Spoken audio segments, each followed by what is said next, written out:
The views on a Breath of Fresh Air podcast reflects the parties involved, and we encourage you all to use it as a conversational tool that will lead to personal studies of your own. Hallelujah, hallelujah, hallelujah, hallelujah, hallelujah. Welcome to a Breath of Fresh Air podcast. Here with your hosts, Earl Roberts and Nakhaz Gay. As a young person, Christianity can be so foggy, like smoke in the mirrors and so unclear. But we're here to bring you a breath of fresh air. Today, we the Israelites come to offer you King, the great Eglon, a tribute.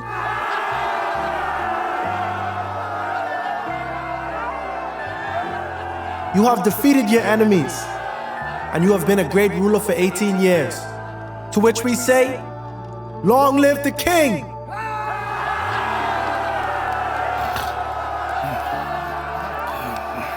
Thank you for your tributes. You may return to your cities. May you continue to reign and continue to be a ruler all over Canaan. To Eglon!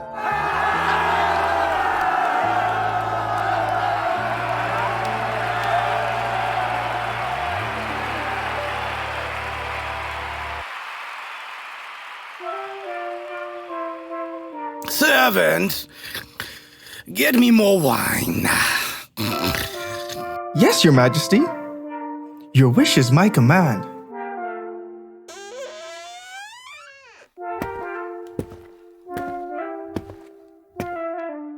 Permission to approach, Your Majesty. Permission granted. Excellent tribute, my servant. Tell me, what brings you back here? Your servant has returned with a message. Yeah. A secret one, fitting for no heirs but yours, my king. Servants, leave us. I have a message for you. A message from God! You traitor! My servants will find you. My servants will find you.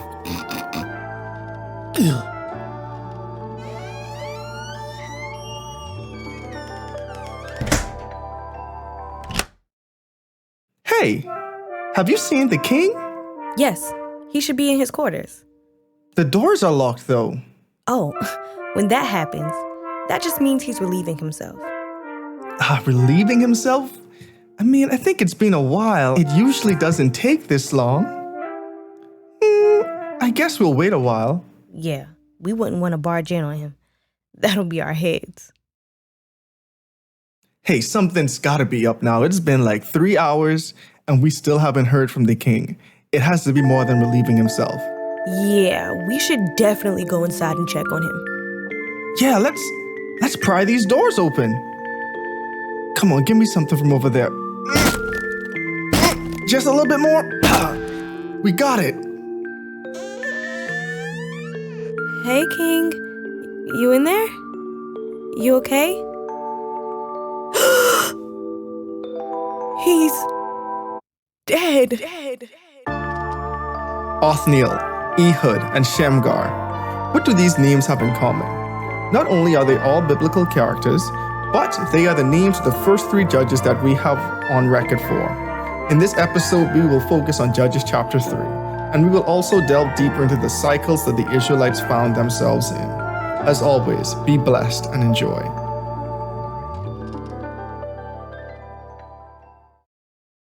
All right, welcome back to another episode of a Breath of Fresh Air podcast. Thank you all for tuning in. Please like, share, subscribe on your social media. And if you're listening on a streaming platform, we would love it if you go over to YouTube and click that subscribe button and that like button. But again, if you don't like it, you don't have to like it. But also click the dislike because we just like the engagement. And don't forget to comment. So, I mean, it's been a while since me and Kazi's actually recorded in person together. So this is actually one of the episodes. I know you guys don't really know the difference, but I hope you all can't tell the difference. but it's special. You know, it's always good when we actually get to be like link up again and actually do a podcast in person. Yes, the housekeeping items out of the way. And so I guess the thought for this week before we start, and it was interesting because I had this conversation with someone earlier this week, and the person asked the question, can I do anything to come outside of God's love? And to me, that was a really deep question that I had to like take a step back and pray for the Holy Spirit before I was even able to answer. Like, I don't know if you guys have ever had that moment where you, like, someone asks you something about like the word God and just have to like take a step back and ponder it yourself. Because And it seems such like a simple question, but this person was like, they're coming back to the faith and they had a past and they're really trying to rediscover their relationship with God. And the devil uses our past relationships, our past experiences, and try to hold it over our head saying that, hey, you did this, so God can no longer love you anymore. Hey, you were in this environment, so God no longer loves you. Hey, you did the X, Y, and Z, so like you're impossible for God to ever to love you or forgive you. But I just want to encourage everyone out there, and I'm sure Kazi has a part, something to say on this too, but I just want to encourage everyone out there. Don't let your past experiences, your past environments stop you from ever thinking that God is going to love you. Yeah, because, I mean, so the devil he works really hard to have people kind of discourage and kind of underestimate the lengths that God is willing to go for you or how much God actually loves you. And once you accept that there's no amount of good you can do to actually earn God's love, you will understand that there's no amount of bad you could do to forfeit yourself from God's love and God's grace and God's mercy. The only time we see times where God really turn his back or actually give people over to their own desires is when he tries and tries and tries, and you within your heart shows God that you do not want this. You understand? And that's not an overnight thing. That's something perpetual. And that's something that's like the very end result. So even, even when you're questioning if you're outside of God's love or whatever, that's the Holy Spirit working. Some people use the conscience as like a synonymous term for it, but it's really the power of the Holy Spirit knocking on your heart to really have you to understand that, to have you really embrace the yearning for God's love and a deeper connection for God. So in short, the God sent his son who was sitting on his right hand to come on earth to die for you. He definitely loves you a whole lot more than you can fathom. Imagine sacrificing your own son for the sake of humanity, for people who are not going to love you, for people who are going to ridicule you, X, Y, Z. That's love, and that's unconditional love. That's a love that we can't even understand, comprehend, really. And so in short, you can't outsin God's love. You know, that's something that we say a lot of times, and that's something that should be at the forefront of our minds. Most definitely. And like, just to, I guess, hit the nail on the head one more time, it's like God loves you, but he might hate the sin, but God still loves you. You are his creation. You were made in his image. He loves you unconditionally. More than we ever could think or fathom. He definitely loves you. So don't ever let the devil think that you have fallen so far or came so far off of the path from God that forgot not to love you. So with that thought being said, we are picking back up in Judges chapter 3. And so in last week's episode, we would have gone over the intro to Judges. So, and just as a recap, the intro to the Judges was just really picking up from where Joshua left off, and it was also giving us an intro to what the book of Judges was also going to be about. And so in Judges chapter 2, we see how the narrator essentially said that the cycle was that the children of Israel forgot about their God. Well, the generation that was growing up neither knew the Lord or what he had done for Israel. And so the Israelites did evil in the eyes of the Lord, and they served the other gods. They started to go into this cycle where they cried out to God for help. Well, God let the Canaanites overthrow them. They cried out to God for help. God rose up a leader or a judge to free them. They were free for a good while, and then they fell back into this cycle. So so now in Judges chapter 3, we're going to start seeing this cyclical nature, this cyclical pattern develop. Yep. So Judges chapter 3. These are the nations the Lord left to test all those Israelites who had not experienced any of the wars in Canaan. Excuse me. So right at the beginning of Judges 3, we see that it's kind of like a disconnect between the nations that now live in the promised land and the nations that had already been through a lot, meaning the nations that came out of Egypt, that were in the wilderness, that were tested in that way, and those who entered the land of Canaan, that had to fight the Canaanites, that had to witness the sun standing still, all of these things. And this nation right now, they haven't even been battle tested. And one thing that's very clear at the beginning of the chapter is that there are Canaanites that still remain in Israel as a test. But why those Canaanites were still there too? Because think about it too. Like when they first came to Canaan, and this is also a recap, when they first came to Canaan, their main mission was to drive out the Canaanites completely. Yep. But in their driving out, they got, and we see, remember, like when God was telling Joshua, hey, you're taking too long. And then Joshua called some of the tribes like, hey, what's taking you so long to conquer your land? Yep. Like some of these other tribes from the descendants of the 12 tribes of Israel, the sons of Israel, they started to get complacent and didn't really say, okay, you know what? We have good enough. We're here. We're settled. We don't have to conquer the land any further. But God was like, skylocking. Exactly. But so essentially they weren't faithful in their original commandment to conquer the, well, not their original commandment, but they're faithful in their instructions to conquer the land. So sorry about that. Yeah, no. So, and that's a good point, because we see where the Israelites, they love putting matters into their own hands. And whenever we think about the Israelites, it's a good habit to think about us as a people and just the church in general, because we follow the same pattern. So that's just one thing to think about. But God say, hey, drive them out completely. He made that very clear, very specific. And he was talking about this for centuries, like for years. You know what I'm saying? And so don't make any treaties with them. We see what they do. Make treaties with them. You understand? Make treaties with some of them. Gibeonites. The Gibeonites specifically, they refuse to drive out everybody completely. And the book of Judges is really the aftermath of all of them, of all of these decisions. So now we see, okay, y'all did not drive them out completely, and so God flipped the script on you. Okay, I'm not gonna allow, when y'all finally decide to get serious, I'm not gonna allow you all to drive them out completely, because now you have to show me that you are able to coexist with these people. I told you all, get rid of all of them so there's no negative influence on you all. You refuse to do that, and now you have to prove to me that you are able to coexist with them now. And something powerful you just said that made me think about it too. It's like, one, sin isn't immediate. And two, think about it. Your grandparents probably were the ones to not drive these people out, but now you're going to be the ones to pay for it. Definitely, because these people, they hadn't experienced any of the wars in Canaan. They hadn't experienced any of the wars. But even remember in Judges 2, the previous generation even forgot to tell them about the works of God. Oh, it's very true. So it's like, now y'all don't even know about the works of God. You probably don't even know the history of this land. So these are just your neighbors. These are like your neighbors in the next city, but you don't even really know the evil extent of these people. And that's kind of why you're in this predicament to begin with. Because one, you don't know of God. So you don't know the one true God. And you're seeing these people who shouldn't be here. You don't know their history, and you're starting to adopt their cultures and their religions. You're starting to worship their Baals and their Ashtaroths, and we're going to see Ashtoreths. Bro, and it's so crazy, right? My wife and I still gotta get used to saying that. Okay. We were doing a lot of shopping, trying to get the home decor in order, And so we found ourselves, just buying some things, some little things that people may be reselling or whatever.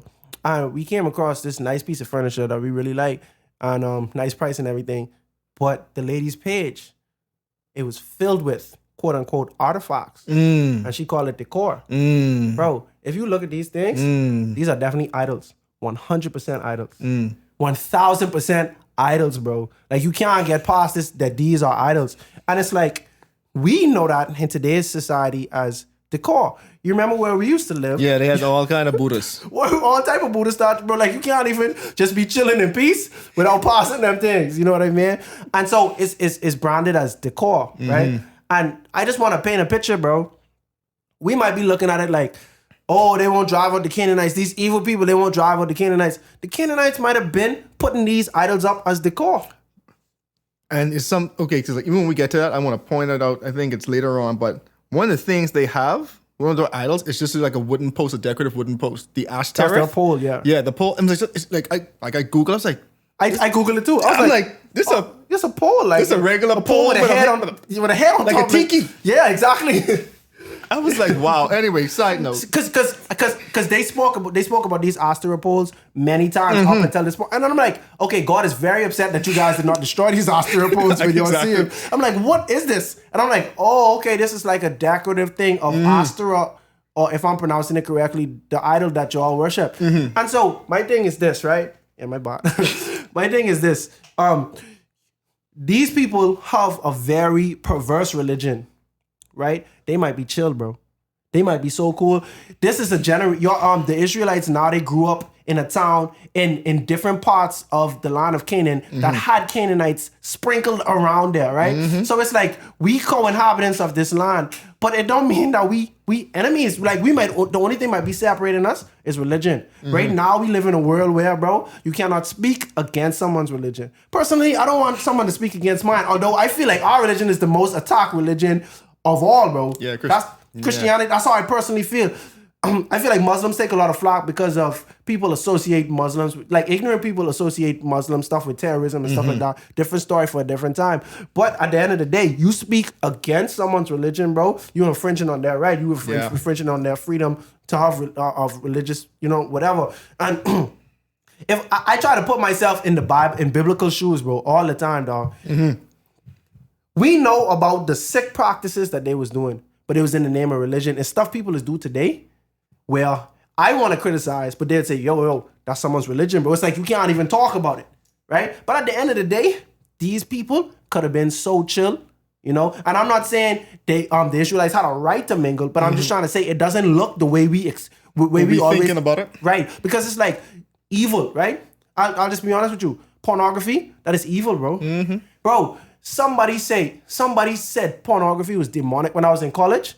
And in my mind, I was like, whoa. I was like, how? I was like, don't worry, I was there with you too. Bro, you feel me? I was like, yo, you being too intense right now, bro. But let's think about it, bro. Like, it's like, in the New Testament, they talk about the lukewarm. You're gonna be spit out, bro. You feel me? And I'm just like, in the world of black or white, pornography, sexual sin, we know that's definitely not of God. 100% not of God. You understand? And we could even take the extra mile and say it is of the devil, bro. It is leading you closer to the devil than it's leading you to God, bro. There's no debate on this, right? But if somebody struggles with pornography or somebody practices that, we're not gonna say this is an evil person.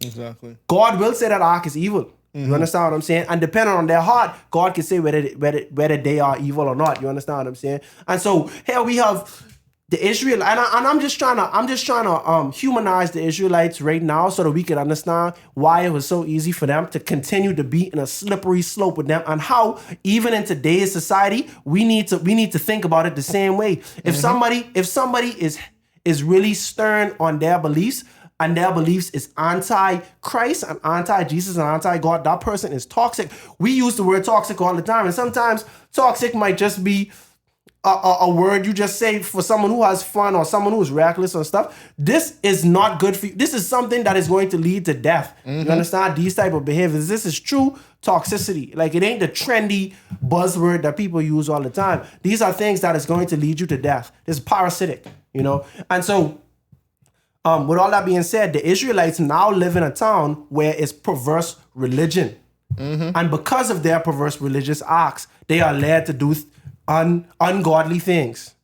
And now we can see from a cultural perspective, Israel has adopted the way of the land. It's to the point where, as we go throughout the book of Judges, there are things that is going to be done in the name of God that is spoken against. That God is 100% against, but people are going to do it in the name of God because now the lines has been blurred, because now you have intermingled and you have associated yourself with religion, with perverse religions, and now you can't even tell what's the truth and what's of God and what's not. And now, picking up in Judges 3, verse 3, the 5 rulers of the Philistines and the Canaanites, the Sidonians and the Hivites, living in the Lebanon mountains from Mount Baal Hermon to Lebo Hamath, They were left to test the Israelites to see whether they would obey the Lord's commands, which he had given their ancestors through Moses. The Israelites lived among the Canaanites, Hittites, Amorites, Perizzites, Hivites, and Jebusites. They took their daughters in marriage and gave their own daughters to their sons and served their own gods. Bro, like it's crazy how history repeats itself. Mm-hmm. I'm not gonna say these are the exact ites. From time. From time. God told Abraham, and we've spoken about this. God told Abraham, you're gonna be a great nation, right? But not now, because your people are gonna spend some time in Egypt, you know. And then when I'm ready to punish the Hittites, the Disites, you know what I'm saying? I don't want to misquote God in this one. I don't have the exact text, but he's going to drive them out. And so when we see when we see Moses come around, Moses was instructed, hey, y'all going to go into the land of the Canaanites. You're going to drive them out. Obviously, Moses was not able to complete the mission for various reasons. Joshua now had to go into this land and drive them out. Along the way, to backtrack, when we were talking about when it was Moses' time, the biggest way to defeat the people of Israel was to get them to do things that would make God upset. How did they do that? Balaam and Balak. That's the perfect story. Right. He told them, hey, I can't curse God. I can't curse them.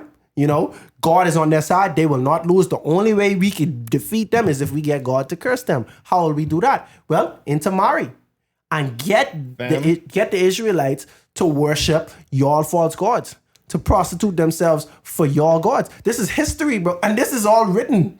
You know what I'm saying? The same way how we read it and know it, they have access to it. They have access to it, but at the same time, too, it even goes back to showing the importance of passing down the word of God to your children. Because going back to the same thing, these people did not know who God was.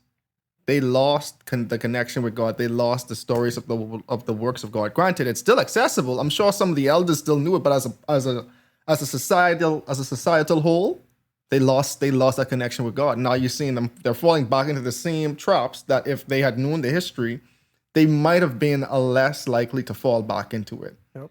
Less likely, because we see the history of the Israelites from the desert, but gotta have some type of hope.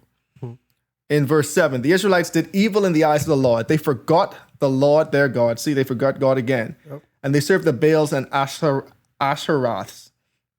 The anger of the Lord burned against Israel so that he sold them into the hands of Cushan Rishathaim, king of Aram Naharaim, to whom the Israelites were subject to for 8 years. So you see, they were kind of slave servants. So yeah, they were sold into them for 8 years. But when they cried out to the Lord, he raised up a deliverer, Othniel, son of Kenaz, Caleb's younger brother, who saved them. The Spirit of the Lord came on him so that he became Israel's judge and went to war. The Lord gave Cushan Rishathaim, king of Aram, into the hands of Othniel, who overpowered him. So the land had peace for 40 years until Othniel, son of Kenaz, died.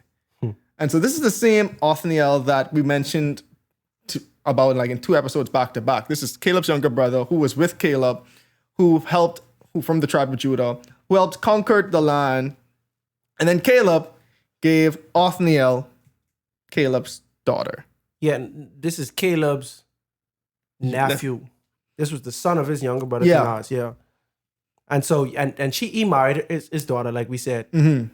And so far, what's this, Judges 1-3, we've really been recapping on the way Joshua ended. And you can tell, like, up until now, like, and this is the way the Bible is gonna be for the entire time, with the exception of like Psalms and Job, you know what I'm saying, where they just sprinkle in the middle. You understand? Yeah. Right. But so far, the Bible has been a complete narrative, you know, Genesis straight through Judges, you know, and we can see where directly the book of Judges is just a continuation of the book of Joshua.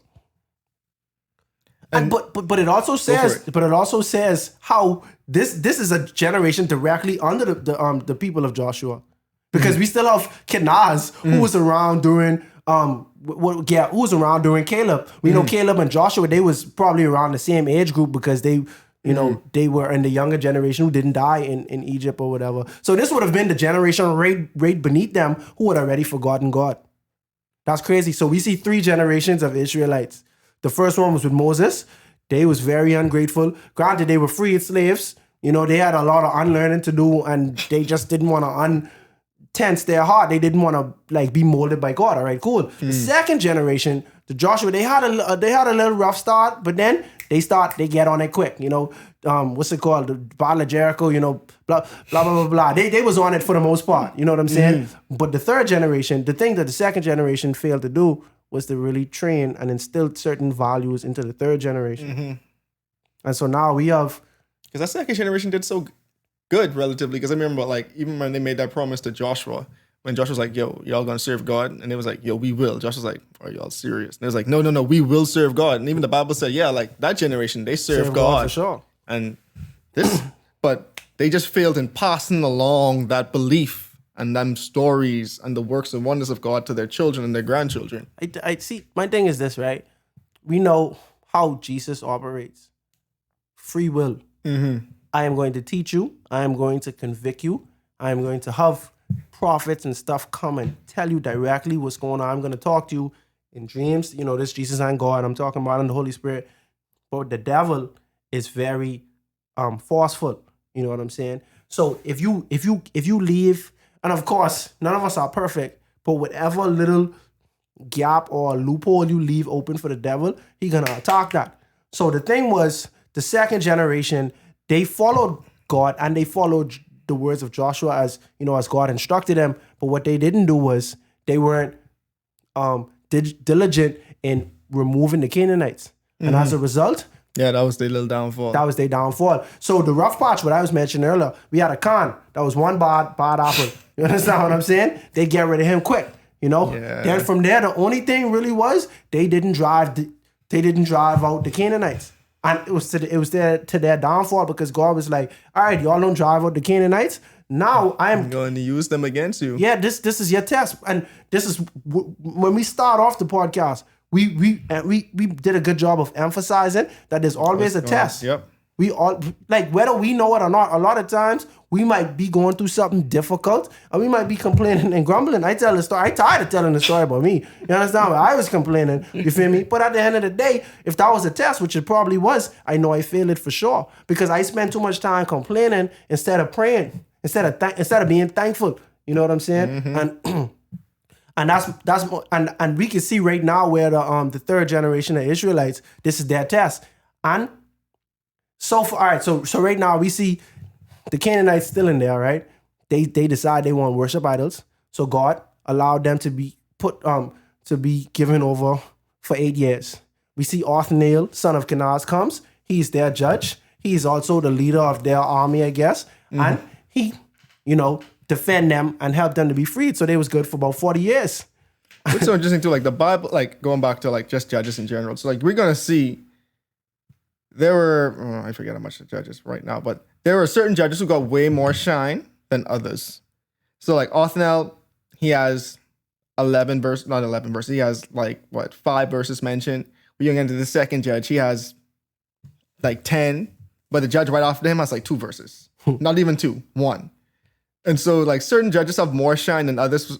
And so that was Othniel's story. So I was just thinking, I was like, I like in that time when he was like, you know, the judge, when they went to war and everything in the years of peace, like what else was he doing? Because he was like the judge for 40 years. Right, like what was he doing? Like he was just handling the disputes because we see like what Deborah further on. Deborah was like almost like a pseudo Moses, handling disputes between the people, also a prophetess.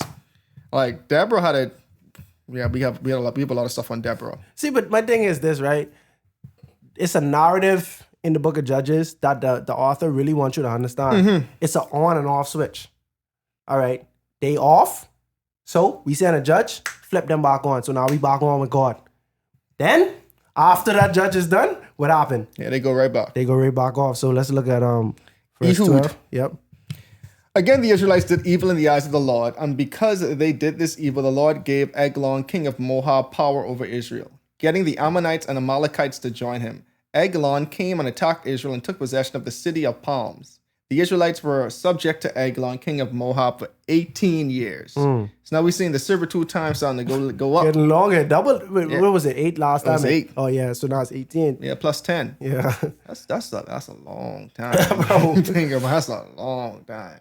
Like That's more than half my life. Bro, and then like you could see, bro, it's a clear, I guess because it's written though, but it's a clear pattern though. Yeah. You turn away from God, we get given over to the enemy. Hey, but think about it. But the last time they do this, this was like, what, 40 years ago. 48 years ago. But that's more than my lifetime currently. See, but my thing is... I get it. I get what you're saying. But yes? I got you. I understand how it's easy to, like, to forget and to fall back into this. But think about this, bro. Imagine every time... Imagine you lactose intolerant, right? But you love cheesecake. Like, imagine me being lactose intolerant, right? That would not be good. I know every time I eat this, something bad can happen to my stomach, and I am not going to enjoy this. Mm-hmm. The wise man would say, maybe you should stop eating the cheesecake. Maybe you should stay away from the dairy product. Mm-hmm. So every time you intermingle with the Canaanites, right? Every time you turn away from God, those same Canaanites, or maybe a different branch of Canaanites, enslave you. I get that. Yeah. But clearly these people ain't realize that because I'm like, it's 48 years later, but because this almost like this live like a next generation almost. Mm-hmm. You know what I'm saying? Like the people who was subjected under what's his name? Kashan. These people, they done like older. They might be dead by now because I don't know what's the life expectancy back in the day. I really don't think it was that long because people was dying for no reason. All the different wars. Yeah. If you live to 30, you might be doing good. So I think, and this is a completely new generation now. Perhaps. And again, this next generation might have done the same thing and not passed down the stories. Very true. The stories ain't getting. But my thing is, they should still have the priests, the Levites and stuff. What the Levites doing? But then everyone was so spaced out now too. Yeah, everyone was spaced out, and then you gotta understand, bro. It's like it's a culture thing now, bro. Mm-hmm. Imagine if all of I know, bro. Let's say the whole Bahamas go and move in Jamaica, bro. Mercy. But it's Jamaicans there. Mercy. Whether it's less Jamaicans than Bahamians or not, it could be a lot of Bahamians talking like Jamaicans. It could, bro. But Bahamians is already accept everyone accents. Bro, so that's quickly. a fact. We like chameleons when it comes to accents, bro. If you come around us too long, we taking your accent, bro. I don't know why. I hate it, bro. I hate it, but I do it sometimes, dog. I don't even like. It's like some people, like if you from the Bahamas listening to this, you might be listening to me and you and saying, "Oh, these guys talking like American." Now, granted, I only try to talk proper so that like it's palatable to everybody. You understand what I'm saying? But sometimes I might get the proper R at the end, you know, where we might drop the R and add the A at the end of that word. You know what I mean? But the fact still remains. Like we get chameleons like syndrome when it comes to like accents and stuff, right? And so imagine if it's like. No matter if it's more Jamaicans than us or not, the fact of the matter, we in the land of Jamaica, right? Bro, we gonna start wearing the tight jeans. You understand what I saying? Like, we might start cooking like them. You feel me? Like, more and I say, little ackee and saltfish for breakfast. Callaloo. Some little callaloo, you know what I mean? Like, you might start doing the Usain Bolt point, you know what I mean? But all I'm saying is, it's like, because we engulfed in the culture, bro. It's harder to escape. Exactly, like, you're gonna adapt. You know, bro, it is human nature, and this is biblical. By beholding, you become changed. You know what I'm saying? And so that's really why God was saying, yo, get rid of all of the Canaanites, because no matter what, you're gonna adapt to them. You feel me? And no lie, the Canaanites might have adopted to Israel. Man. But hold on, but how could you adopt to Israel? How could you serve the Most High God if you are also worshiping idols? How is that helping the Canaanites at all? Mm-hmm. I was just thinking, because what you said made me just think of something too, like when, I guess it's like a proverb, not in the Bible, right? But you know, them wise things you hear, like they say, like if you walk in with someone, one or two things is gonna happen. Either they adjust to your pace or you adjust to theirs. And I was like, that's kind of what's happening there. Like they went into Canaan, and that's the next reason why it was so important when God told them like to wipe out everyone. But these secondary things that you're not even thinking of, because their culture is still gonna remain there. Like they were here for like the last 600 years. Plus, you know what I'm saying? Even like before Abram and Jacob themselves, they were still there. They just didn't wipe them out yet. That's true. So like they've been here. Their culture is very ingrained here. And so God's saying, when y'all come back, y'all need to get rid of them, because their culture, their gods, that's going to be hard to erase. And if you keep them there, they will be a stumbling block for you. But the Israel at the time didn't see that. They was like, bro, we just made up this desert. We got a little piece of land. And then to me, some of them just didn't have to fake, because we see how they was complaining to Joshua back then too. Like, yo, we can't do it. Joshua's like, no, you could. You could go and you could go and do it. Y'all want more land? The land is there for your taking. Right there, bro. Like just go and take it. They're like, no, we can't do this. So you can see like when they got complacent, they didn't realize what the magnitude of actually leaving these Canaanites there. All right, so let me ask you this, right? Go for it. You ever hear about anybody in the Bible who was left-handed? Well, I know but one. I know but one particularly. I think this is the first time I hear certain details. And I was trying to figure out like what was the importance of, I don't know, bro. I don't know. of doing that. Because I think I try to figure it was like a disrespect to be left-handed. Because I know sometimes like they just do some stuff with just the right hand. So if you're to be left-handed, but you kind of an anomaly. Yeah, because you're going against the grain. I tried to shake somebody's hand one time with my left hand because my right hand was occupied, and they look at my hand like, "What you doing, bro?" It's just weird. Like they were trying to show me like it's disrespect to reach out with your left hand to shake somebody's hand. And it was weird for me. You know what I mean? I didn't know. I didn't mean no disrespect. You know what I mean? And so I am not here to say that it was culturally incorrect for you to be left-handed, but it was something very specific about this gentleman, which the narrator of this book felt it necessary to jot down. You know what I'm saying? I don't know. It might hit me later on. You know what I'm saying? It might be a golden nugget. You know, but I just found it interesting. Like this, it was him and the other person in this story whom they were kind of descriptive of their physical characteristics. Yeah. And I was just like, They make sure to let you know what you're dealing with. Right, you feel me? And I'm like, I appreciate it, you know what I mean? The more facts, the better. But I just thought it was funny, you know? All right, so I think we read verse 12 with Ehud. But I'll go again. Again, the Israelites did evil in the eyes of the Lord. And because they did this evil, the Lord gave Eglon, king of Moab, power over Israel, getting the Ammonites and Amalekites to join him. Eglon came and attacked Israel, and they took possession of the city of palms. The Israelites were subjected to Eglon, king of Moab, for 18 years. Yeah, we already read that. Verse 15. Again, the Israelites cried out to the Lord, and he gave them a deliverer, Ehud, a left-handed man, the son of Jerah the Benjamite. The Israelites sent him with tribute to Eglon,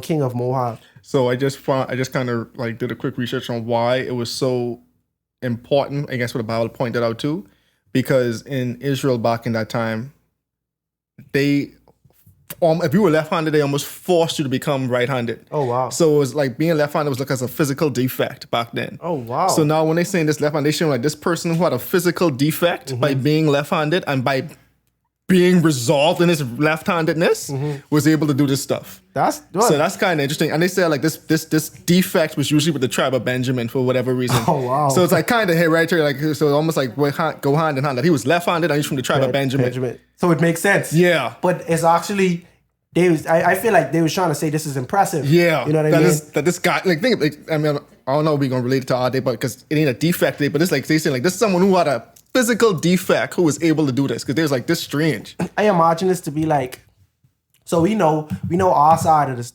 which is the Bible, but imagine the Philistines, their book of wars, when they talk about David defeating Goliath, you know, and then they might be like, then rose David, he was like 5 feet tall, you know what I mean? Defeated this guy who was like 8 feet, 9 feet, however tall. We ain't gotta get into that, but however tall Goliath was. You see what I'm saying? And so when you describe the physical mismatch, it's like, wow, you end up doing that with the fact while being left-handed. That's crazy. You know what I mean? So I glad for that. You know what I mean? That makes sense to me because I was just like, bro, I mean, telling all your boy business. I mean, he left-handed. Like, what else? Like, what's the significance of that? But right? Yeah. How much he's bench? Like, which one? Like, you're giving all his attributes to me, right? And so 16. Yeah. Now Ehud had made a double-edged sword about a cubit long, which he strapped to his right thigh under his clothing. He presented the tribute to Eglon, king of Moab, who was a very fat man. And so this way, I'm like, all right, they're getting very descriptive. Like I read this, I'm like, they're very descriptive. But the funny thing is, they even get more descriptive of how fat he really was as they went on. Because you think that's it. You think he's just fat. So you just picture like a nice little, like pleasantly plump person. And then a lot of times when you picture kings, like ancient kings, like sometimes you picture a fat guy. You picture a fat guy who got the big golden goblet in his hand. He might be bald, and he have people lifting him on that thing, like even though he's like pretty overweight. And I'm just like, all right. I like when you read on, I'm like, okay, I understand why you preface with this because this is important information to the story. Yes. And now I know that both the left hand is both important as well. You know what I'm saying? And so, verse 18. After Ehud had presented the tribute, he sent on their way those who had carried it. But on reaching the stone images near Gilgal, he himself went back to Eglon and said, Your Majesty, I have a secret message for you. He's sick. Oh boy, yeah, he's a sicko. I admire This left-handed guy? Yeah, the left-handed guy, the Benjamite. I admire his style, bro, because this is perfectly executed, in my opinion. You present the tribute.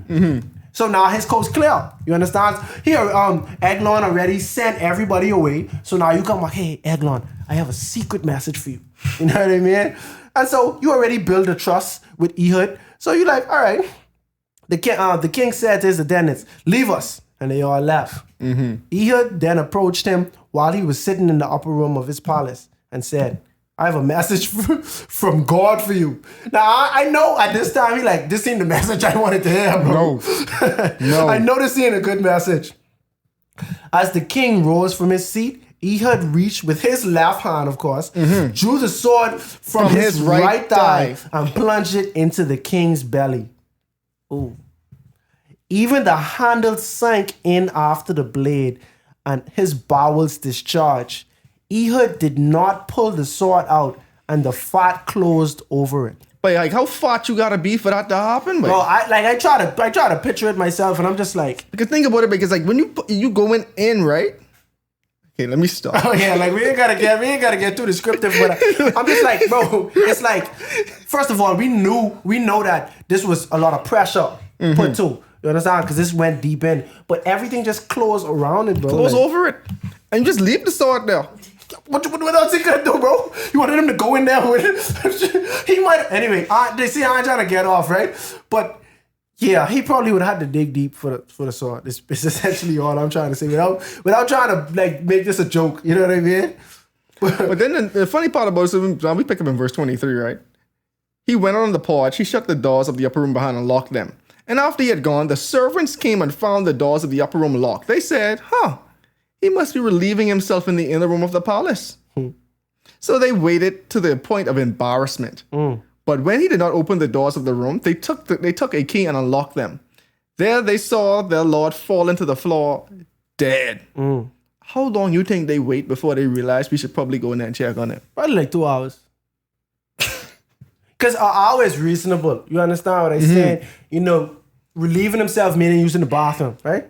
I would hope. Right. Because, like, to me, that was open for interpretation. I was like, I wonder what they mean, but... My first thought was a number 2. See, but you said that, and then Yana said that as well, because we were studying this a couple of weeks back. And I was like, okay, two of y'all came to this conclusion, but I thought he was meeting with a young lady or something. Like, that was my second option. I ain't like, that's what my mind first going to. And I was like, I wonder why they use this verbiage, but... Okay, but... It's also brought to my attention that is a phrase commonly used even to this day, like to say it's synonymous with using the bathroom, like just relieving yourself, you know. And so I'll go with that, relieving yourself. You feel me? Regardless what it was something intimate. It was something personal to Eglon.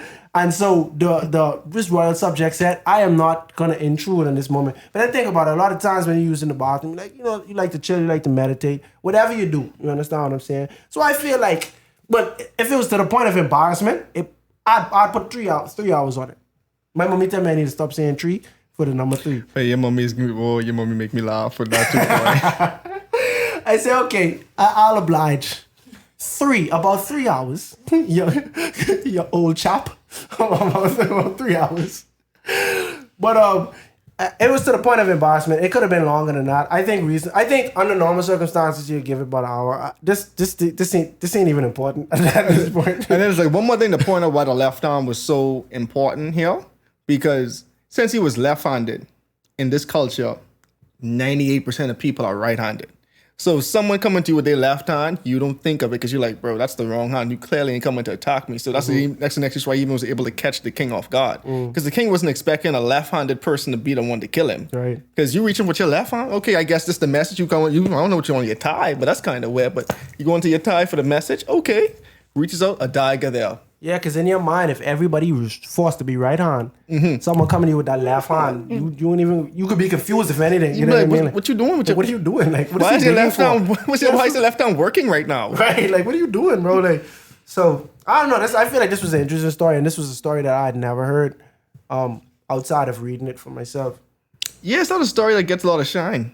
No. I don't think they can put this one on TV. Honestly, I think only one judge really is get shine. That's Samson. Yeah, that's Samson. Samson is get so much shine to the point. Gideon is get a little bit of shine. Yeah, no, true. Gideon, because he's spoken about later on and stuff, you know. And then he have descendants too. But the thing about Samson is that, to me, I didn't even know Samson was in the book of Judges. I thought Samson only one book. That Fox. I thought that I too. couldn't tell you where, but I thought Samson only one book. When I was smaller, I think Samson is one book. Because I'm like, we say so much about Samson, for him not to have his own book, not knowing, guess what, guys? Samson is a judge. Yeah. I mean, he had about 3 chapters in the book of Judges. He didn't even have a whole book, but he had like 3 chapters, but you're like, dang. He might be the longest narrative in the book of Judges. Like, Yes. no lie. Like the longest judge. That's talked about. Samson gets the most shine because we know about Samson's parents. Right. We know about his first marriage. We know about his time between the marriage. Yep. Then we know when he say, you know what, forget marriage. Yep. Let me just do my thing. We know about him in jail. We know how he died. All that. We know too much about Samson, and everybody's very even. It's like Samson is also a part of like just regular knowledge. Like I feel like everybody, no matter the religion, even knows about Samson. And then there's a lot of movies about Samson too. And then people who it's like carbon copies of Samson, like folklore and whatever. But this guy Ehud. Let's get back to Ehud. Yeah, no, this guy Ehud. This is an interesting story. You know what I mean? Like, And then he escapes. yeah, and I'm like, was he not bloody? Like, did he clean himself off or something? Like, Wait, this person bowels just came out with a sword, but I don't understand how. no, he was too smooth with it, bro. Like, And then after that, he says, okay, picking up in verse 27, when he arrived there, so he escaped to Sirah. When he arrived there, he blew a trumpet in the hill country of Ephraim, and the Israelites went down from the hills with him, leading them. Follow me, he ordered, for the Lord has given Moab, your enemy, into your hand. So they followed him and took possession of the fords of the Jordan, and that led to Moab.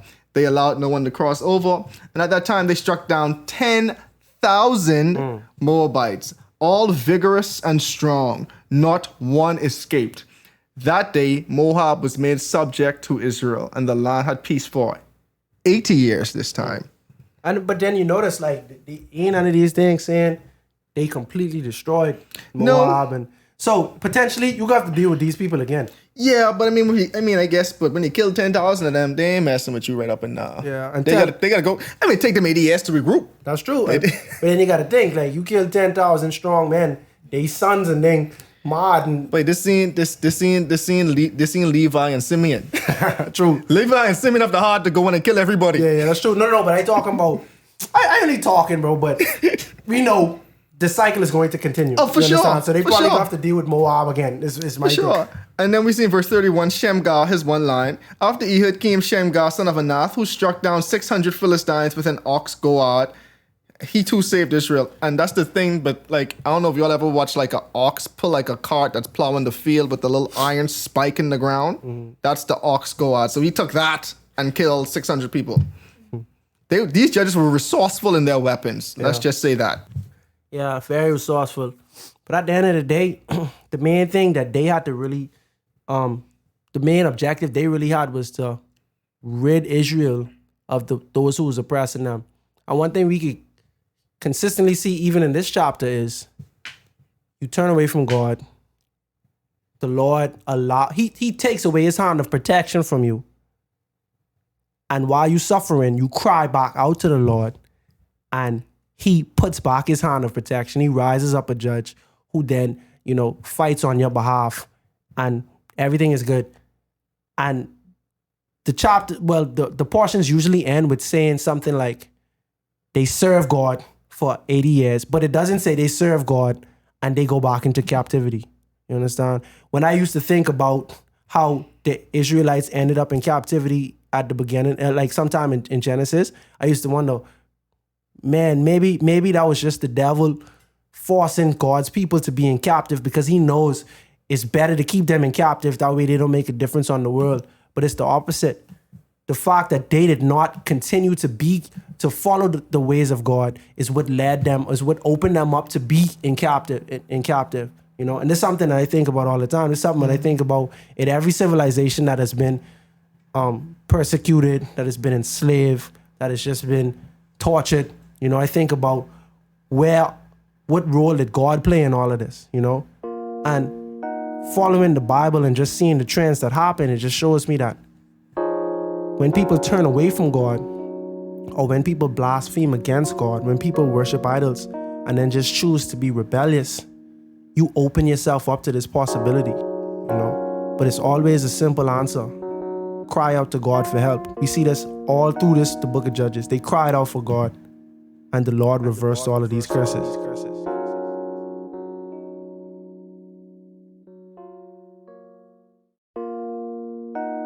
The Israelites did evil in the eyes of the Lord, but when they cried out to the Lord, he raised up for them a deliverer, Othniel, the first judge.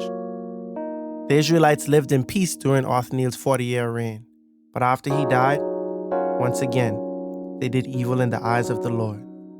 The second judge the Lord rose was Ehud, and after Ehud's reign, Shamgar.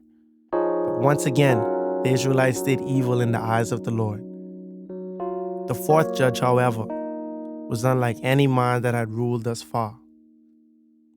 That is because the fourth judge was a woman.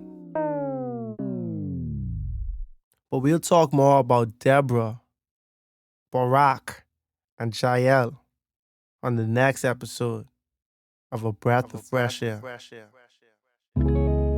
Tonight's episode included voice acting by Wilfredo Montalvo, Ayanna Albertson-Gay, as well as your hosts, Earl Roberts and Nakhaz. Remember to go ahead and research on your own in order to get a more firm understanding of tonight's episode. And if you enjoyed it, make sure to like, subscribe, and share with your friends. You can follow us on social media at A Breath of Fresh Air Pod on Instagram and BOFAPOD on Twitter. Thanks, everyone, and we'll see you next week.